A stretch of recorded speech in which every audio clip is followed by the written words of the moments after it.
The Baron returned at the dinner hour, and had in a great measure recovered his composure and good humor. He not only confirmed the stories which Edward had heard from Rose and Bailie Macwheeble, but added many anecdotes from his own experience, concerning the state of the Highlands and their inhabitants. The chiefs he pronounced to be, in general, gentlemen of great honor and high pedigree, whose word was accounted as a law by all those of their own sept, or clan. It did not indeed, he said, become them, as had occurred in late instances, to propone their prosapia, a lineage which rested for the most part on the vain and fond rhymes of their Sianachies or Bairds, as equiponderate with the evidence of ancient charters and royal grants of antiquity, conferred upon distinguished houses in the Low Country by divers Scottish monarchs. Nevertheless, such was their utter credence and presumption, as to undervalue those who possessed such evidence, as if they held their lands in a sheep's skin. This, by the way, pretty well explained the cause of quarrel between the Baron and his Highland ally. But he went on to state so many curious particulars concerning the manners, customs, and habits of this patriarchal race that Edward's curiosity became highly interested, and he inquired whether it was possible to make with safety an excursion into the neighboring Highlands, whose dusky barrier of mountains had already excited his wish to penetrate beyond them. The Baron assured his guest that nothing would be more easy, providing this quarrel were first made up, since he could himself give him letters to many of the distinguished chiefs, who would receive him with the utmost courtesy and hospitality. While they were on this topic, the door suddenly opened, and, ushered by Saunders Saunderson, a Highlander, fully armed and equipped, entered the apartment. Had it not been that Saunders acted the part of master of the ceremonies to this martial apparition, without appearing to deviate from his usual composure, and that neither Mr. Bradwardine nor Rose exhibited any emotion, Edward would certainly have thought the intrusion hostile. As it was, he started at the sight of what he had not yet happened to see, a mountaineer in his full national costume. The individual Gale was a stout, dark, young man, of low stature, the ample folds of whose plaid added to the appearance of strength which his person exhibited. The short kilt, or petticoat, showed his sinewy and clean-made limbs. The goatskin purse, flanked by the usual defenses, a dirk and steel-wrought pistol, hung before him. His bonnet had a short feather, which indicated his claim to be treated as a duin wassel, or sort of gentleman. A broadsword dangled by his side, a target hung upon his shoulder, and a long Spanish fowling-piece occupied one of his hands. With the other hand he pulled off his bonnet, and the Baron, who well knew their customs, and the proper mode of addressing them, immediately said, with an air of dignity, but without rising, and much, as Edward thought, in the manner of a prince receiving an embassy, "Welcome, Evan Dhu Maccombich, what news from Fergus MacIvor Ian Vohr?" "Fergus MacIvor Ian Vohr," said the ambassador, in good English, "greets you well, Baron of Bradwardine and Tullyveolan, and is sorry there has been a thick cloud interposed between you and him, which has kept you from seeing and considering the friendship and alliances that have been between your houses and forebears of old, and he prays you that the cloud may pass away, and that things may be as they have been heretofore between the clan Ivor and the house of Bradwardine, when there was an egg between them for a flint and a knife for a sword. And he expects you will also say, you are sorry for the cloud, and no man shall hereafter ask whether it descended from the hill to the valley, or rose from the valley to the hill, for they never struck with the scabbard who did not receive with the sword, and woe to him who would lose his friend for the stormy cloud of a spring morning." To this the Baron of Bradwardine answered with suitable dignity, that he knew the chief of Clan Ivor to be a well-wisher to the king, and he was sorry there should have been a cloud between him and any gentleman of such sound principles, for when folks are banding together, feeble is he who hath no brother.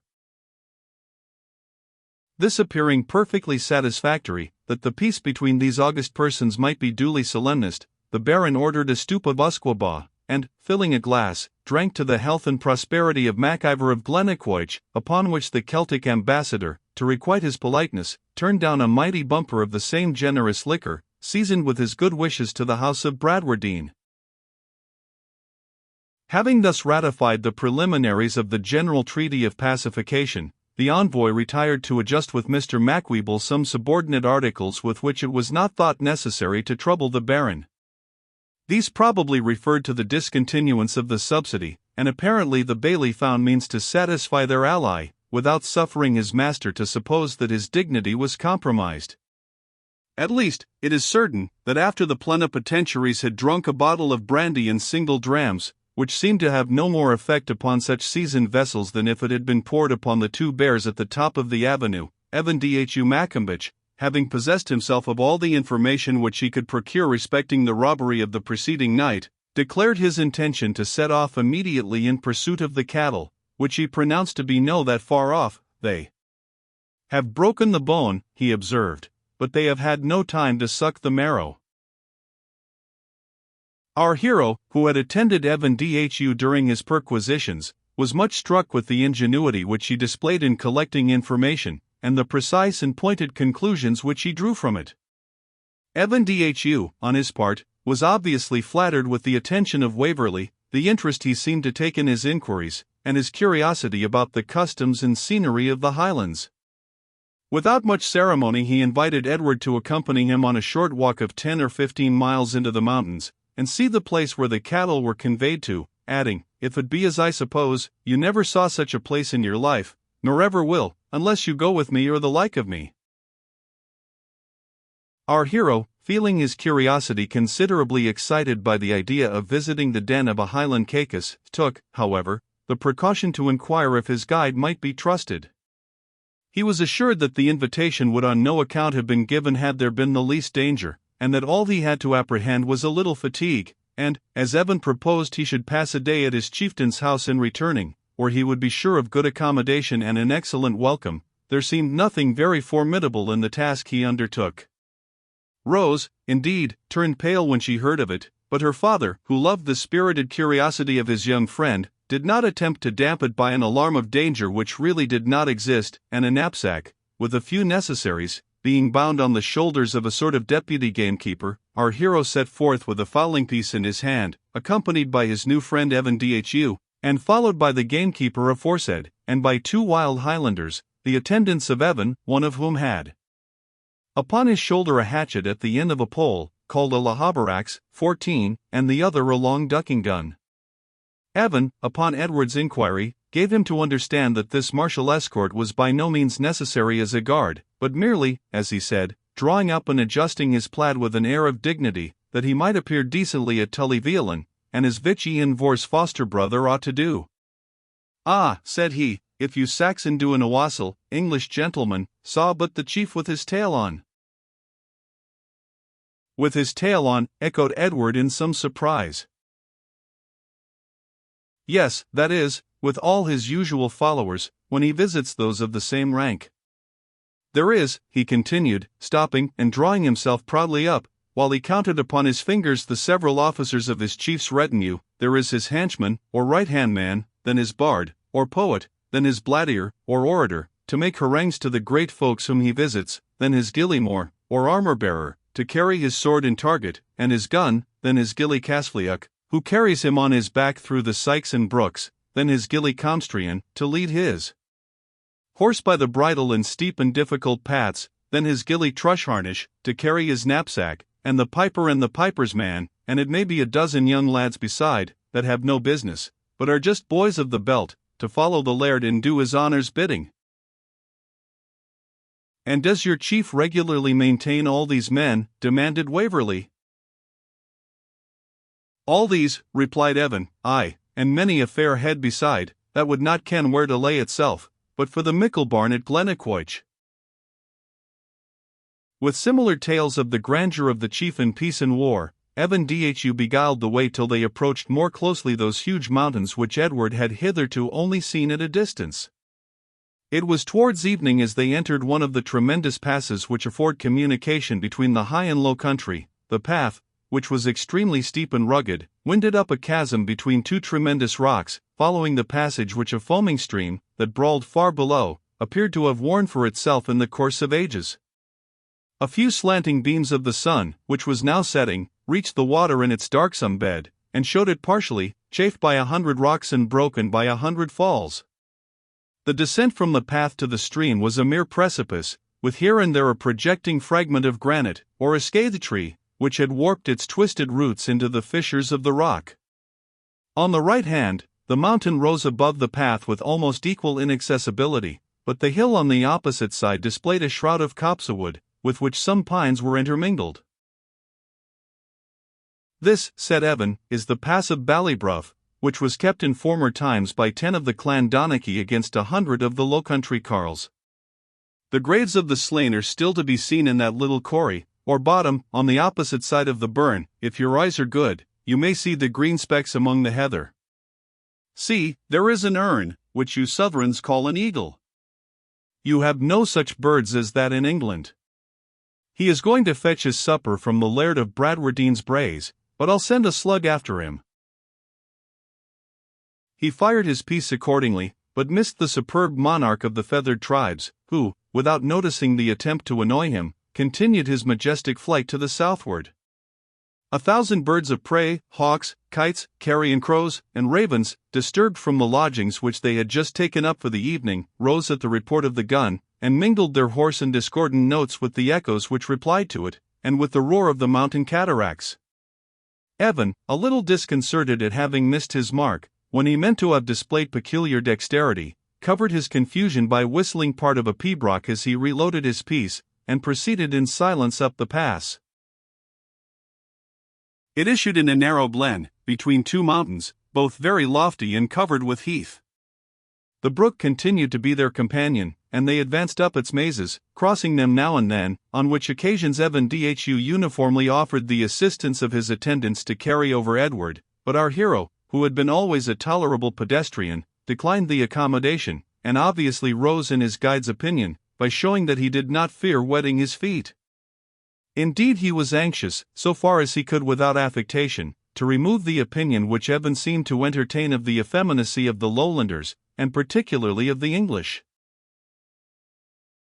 Through the gorge of this glen they found access to a black bog, of tremendous extent, full of large pitholes, which they traversed with great difficulty and some danger, by tracks which no one but a Highlander could have followed. The path itself, or rather the portion of more solid ground on which the travellers half walked, half waded, was rough, broken, and in many places quaggy and unsound. Sometimes the ground was so completely unsafe that it was necessary to spring from one hillock to another, the space between being incapable of bearing the human weight. This was an easy matter to the Highlanders, who wore thin-soled brogues fit for the purpose, and moved with a peculiar springing step, but Edward began to find the exercise, to which he was unaccustomed, more fatiguing than he expected. The lingering twilight served to show them through this Serbonian bog, but deserted them almost totally at the bottom of a steep and very stony hill, which it was the travellers' next toilsome task to ascend. The night, however, was pleasant, and not dark, and Waverley, calling up mental energy to support personal fatigue, held on his march gallantly, though envying in his heart his Highland attendants, who continued, without a symptom of abated vigour, the rapid and swinging pace, or rather trot, which, according to his computation, had already brought them 15 miles upon their journey. After crossing this mountain and descending on the other side towards a thick wood, Evan Dhu held some conference with his Highland attendants, in consequence of which Edward's baggage was shifted from the shoulders of the gamekeeper to those of one of the gillies, and the former was sent off with the other mountaineer in a direction different from that of the 3 remaining travellers. On asking the meaning of this separation, Waverley was told that the Lowlander must go to a hamlet about 3 miles off for the night, for unless it was some very particular friend, Donald Beanleen, the worthy person whom they supposed to be possessed of the cattle, did not much approve of strangers approaching his retreat. This seemed reasonable, and silenced a qualm of suspicion which came across Edward's mind when he saw himself, at such a place and such an hour, deprived of his only Lowland companion. And Evan immediately afterwards added, that indeed he himself had better get forward, and announced their approach to Donald Beanleen, as the arrival of a Sidier Roy, Red Soldier, might otherwise be a disagreeable surprise. And without waiting for an answer, in jockey phrase, he trotted out, and putting himself to a very round pace, was out of sight in an instant. Waverley was now left to his own meditations, for his attendant with the battle-axe spoke very little English. They were traversing a thick, and, as it seemed, an endless wood of pines, and consequently the path was altogether indiscernible in the murky darkness which surrounded them. The Highlander, however, seemed to trace it by instinct, without the hesitation of a moment, and Edward followed his footsteps as close as he could. After journeying a considerable time in silence, he could not help asking, was it far to the end of their journey? Ta Cove was tree, 4 mile, but as Duanawassel was a wee takelet, Donald could, might, should send Ta Currick. This conveyed no information. The currick which was promised might be a man, a horse, a cart, or chaise, and no more could be got from the man with the battle-axe but a repetition of Hi. Ta Currick. But in a short time Edward began to conceive his meaning, when, issuing from the wood, he found himself on the banks of a large river or lake, where his conductor gave him to understand they must sit down for a little while. The moon, which now began to rise, showed obscurely the expanse of water which spread before them, and the shapeless and indistinct forms of mountains with which it seemed to be surrounded. The cool and yet mild air of the summer night refreshed Waverley after his rapid and toilsome walk, and the perfume which it wafted from the birch trees, bathed in the evening dew, was exquisitely fragrant. It is not the weeping birch, the most common species in the Highlands, but the woolly-leaved lowland birch, that is distinguished by this fragrance. He had now time to give himself up to the full romance of his situation. Here he sate on the banks of an unknown lake, under the guidance of a wild native, whose language was unknown to him, on a visit to the den of some renowned outlaw, a second Robin Hood, perhaps, or Adam O'Gordon, and that at deep midnight, through scenes of difficulty and toil, separated from his attendant, left by his guide. What a variety of incidents for the exercise of a romantic imagination, and all enhanced by the sullen feeling of uncertainty at least, if not of danger. The only circumstance which assorted ill with the rest was the cause of his journey, the Baron's milk cows. This degrading incident he kept in the background. While wrapped in these dreams of imagination, his companion gently touched him, and, pointing in a direction nearly straight across the lake, said, "Yon's Ta Cove." A small point of light was seen to twinkle in the direction in which he pointed, and, gradually increasing in size and luster, seemed to flicker like a meteor upon the verge of the horizon. While Edward watched this phenomenon, the distant dash of oars was heard. The measured sound approached near and more near, and presently a loud whistle was heard in the same direction. His friend with the battle-axe immediately whistled clear and shrill, in reply to the signal, and a boat, manned with 4 or 5 Highlanders, pushed for a little inlet, near which Edward was sitting. He advanced to meet them with his attendant, was immediately assisted into the boat by the officious attention of 2 stout mountaineers, and had no sooner seated himself than they resumed their oars, and began to row across the lake with great rapidity.